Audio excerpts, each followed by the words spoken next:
Bonjour, je suis Rachel Tunia, auteure, écrivaine de The Bridge Books, éditrice et propriétaire de The Bridge Magazine.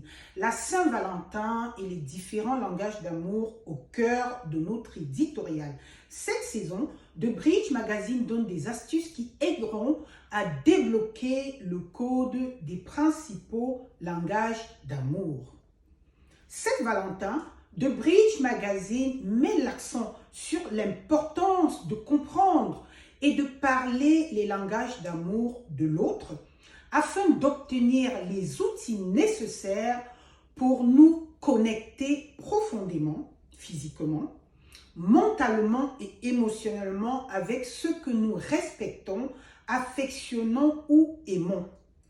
Alors que nous célébrions la Saint-Valentin le 14 février, les données montrent que le taux de divorce augmente dans le monde entier.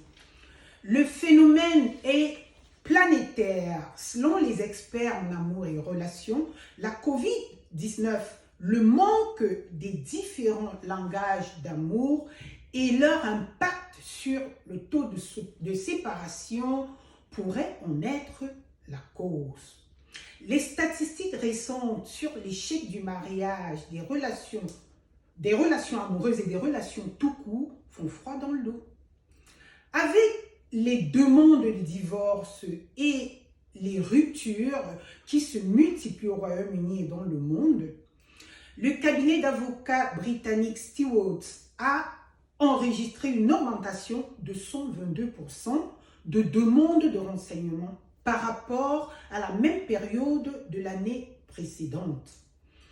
Le langage du don, par exemple, est considéré le plus important de tous car c'est l'un des langages d'amour les plus controversés, souvent confondu avec le matérialisme dans le monde entier.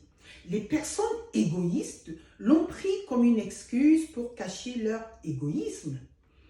Les cadeaux existent sous toutes les formes et tailles. Cependant, peu importe la taille, peu importe la valeur pécuniaire, tout don venant du fond du cœur est significatif. Ce n'est pas matérialiste si le langage amoureux dominant de votre partenaire est de recevoir des cadeaux. Vous devez essayer de lui en offrir plus souvent. Un soutien financier dans la mesure de vos possibilités à un amoureux, une amoureuse ou un membre de la famille devrait être la norme. Que ce soit comme argent de poche, pour des vacances, etc. Vous n'avez rien fait de trop spécial. C'est la norme.